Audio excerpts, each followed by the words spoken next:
Halo teman-teman, apa kabar? Baik lagi sama aku di sini, Veninda, barengan sama Izumi lagi.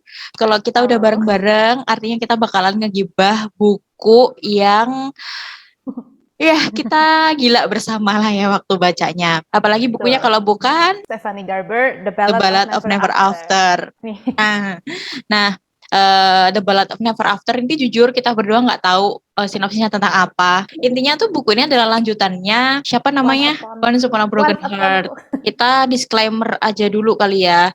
Di sini kan kita adalah fansnya Stephanie Garber, jadi pandangan kita bakalan sangat-sangat subjektif dan juga kita bakalan agak-agak dikit-dikit ngefangirl daripada nge-review gitu. Terus diskusi ini juga bakalan spoiler banget. Jadi kalau kalian belum baca bukunya, lebih baik kalian baca bukunya dulu kalau kalian nggak pengen dapat spoiler dari kita. Ya, Nah, di setuju. sini nanti kita bakalan punya pertanyaan. Izumi punya pertanyaan sendiri, aku juga punya pertanyaan sendiri yang udah kita siapin dan bakalan kita coba jawab untuk mengulik buku ini jauh lebih dalam lagi gitu. Karena buku ini jujur ngeselin aku mau bacanya aja sampai misu-misu gitu kan.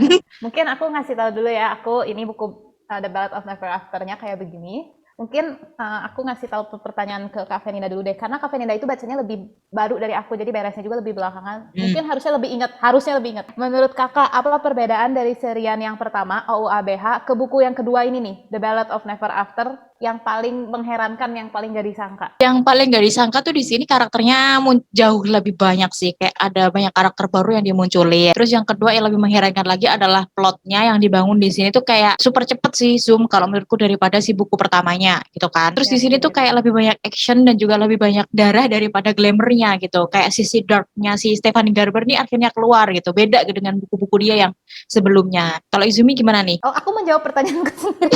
Aku tidak menyiapkan itu.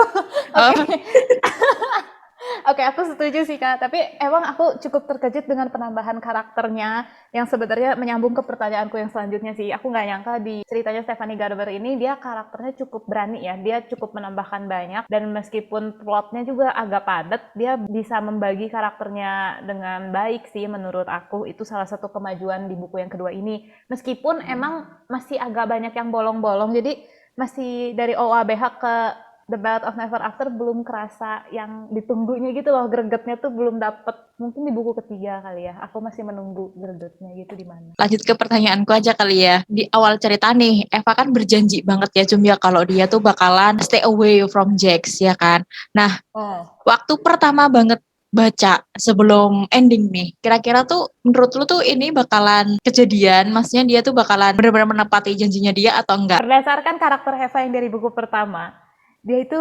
berasa di pusat dunia. Dia itu adalah poros dari dunia yang berputar mengelilingi dia. Ya nggak Leo, sih Kak? Leo dia soalnya Leo.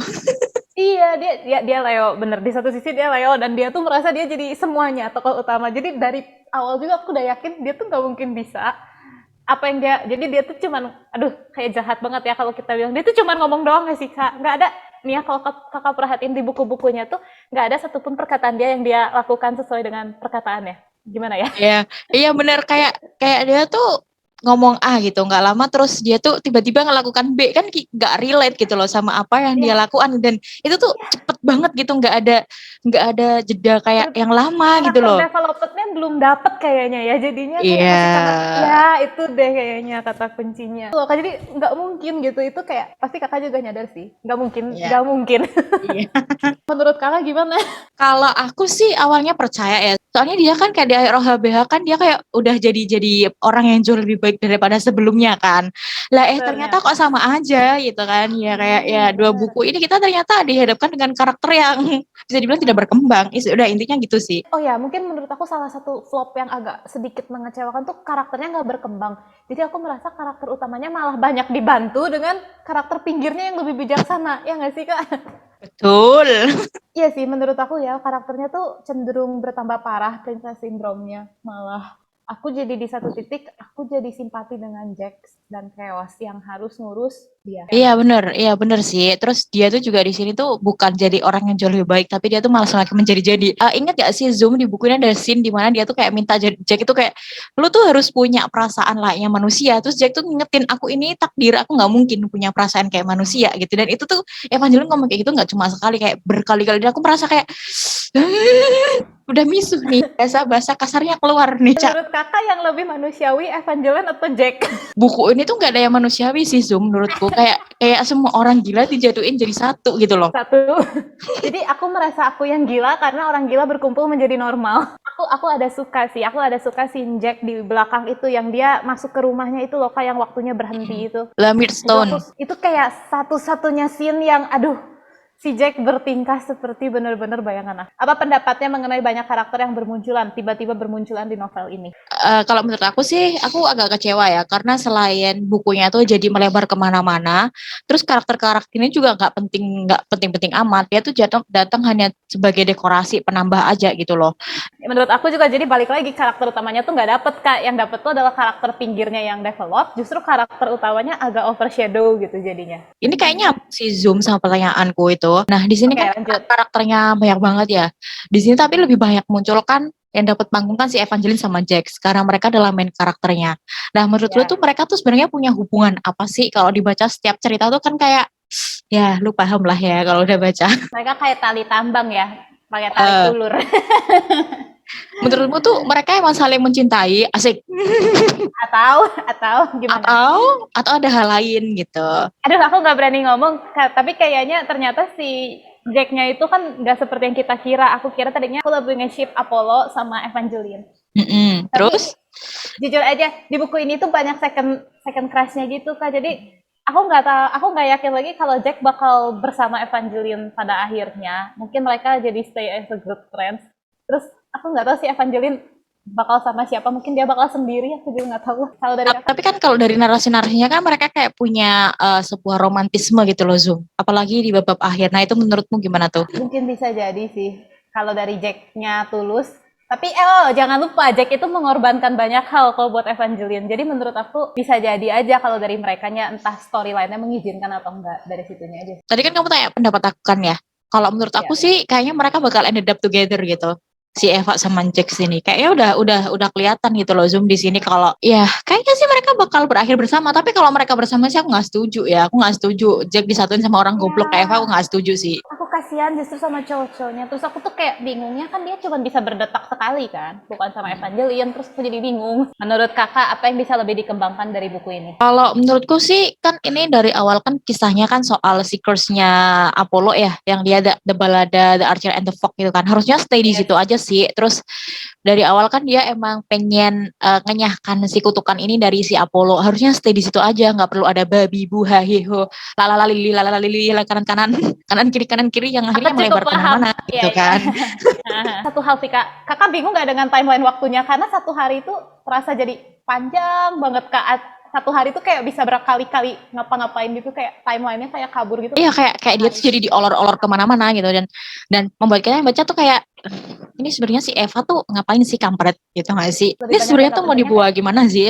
Sebenarnya tuh lebih banyak nggak pentingnya gitu, dan itu bisa dihilangkan dengan sangat gampang. Iya sih, jadi agak kurang rapih ya plotnya, jadi terlalu melebar. Ya balik lagi sih jadinya. Ada konflik pasti ada ending lah Zoom. Menurutmu konfliknya nih gimana sih? Memuaskan nggak? Terus endingnya gimana? Memuaskan nggak endingnya?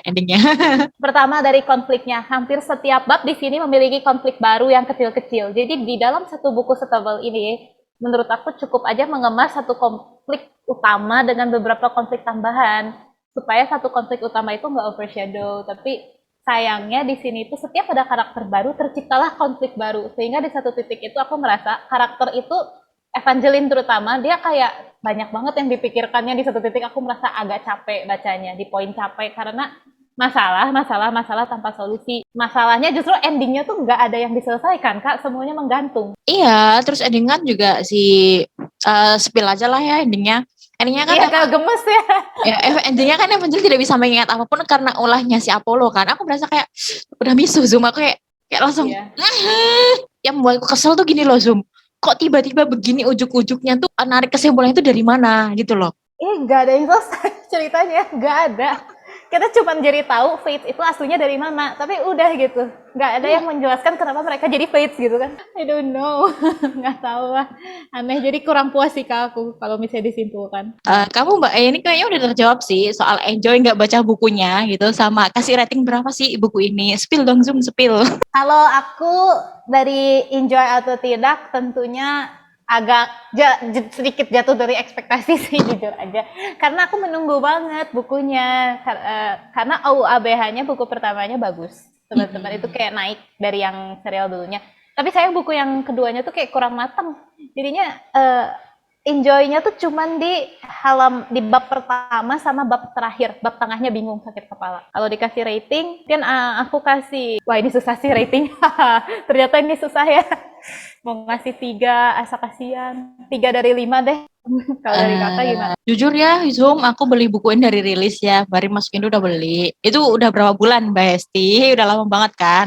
Aku enjoy sih sebenarnya, tapi di halaman-halaman awal aja. Semakin ke belakang tuh ya sama sih sama Izumi pusing gitu. Bahkan aku sering telepon ke Izumi ya Zoom ya, nanya, Zoom lo paham gak sih bab ini tuh maksudnya gimana? Ya, nah, Zoom lo paham gak sih ini tuh gimana gitu? Iya, jadi kayak serasa dilewat aja baca tuh, nggak mendalami. Kalau rating sih aku masih berbaik hati, aku kasih rating bintang 5 ya, karena aku kesel gitu Oh, sama Evangeline. dan enggak kak, dari dan plot wise-nya gimana menurut kakak kalau dibandingin dari buku satu? plot twist-nya sih sangat menjengkelkannya tuh sangat menjengkelkan, yang intinya aku nggak tahu sih, nggak bisa berkata-kata, aku bingung mau mendeskripsinya kayak gimana. Pokoknya kalau aku udah misuh itu udah titik tertinggi kayaknya. Hampir setiap buku, tapi pasti kakak ada misuhnya tak? Iya, Emang yang ini double sih, double ya, setiap double bab double. misuh. Kalau Zoom Jet Set Boy udah itu doang. Udahlah aku jadi 3,5 dari 5 lah lumayan. Kalau gitu ini deh untuk menutup Zoom yang ini dulu. Kalau kakak gambarkan buku ini dengan ekspresi satu kata apa kak kira-kira? Lebih ke kesel udah. Kalau Izu apa Oh, Zoom? dari tidak sebanding. Dari cover, dari hype-nya, dari buku pertama agak tidak sebanding sih. Karena kayaknya dari tadi kita udah kemana-mana, kayaknya diskusinya kita bakalan akhirin sampai di sini aja. Versi Ya, kita Indonesianya udah. udah PO dan beberapa udah yang datang sih. Tadi waktu aku cek Instagramnya Misalnya Fantasi. Jadi kalian bisa beli aja versi Indonesianya kalau kalian kepo, jangan kayak kita yang nggak sabaran beri versi Inggrisnya begitu rilis.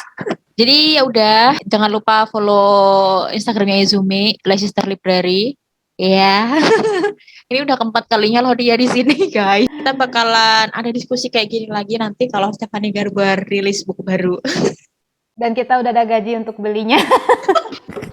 Buku dia lo nggak murah-murah juga loh kak, lumayan. Kita bertemu di lain kesempatan. Kita udah pernah ngegibah OABH ya Zoom ya, sama Kak Sarah juga.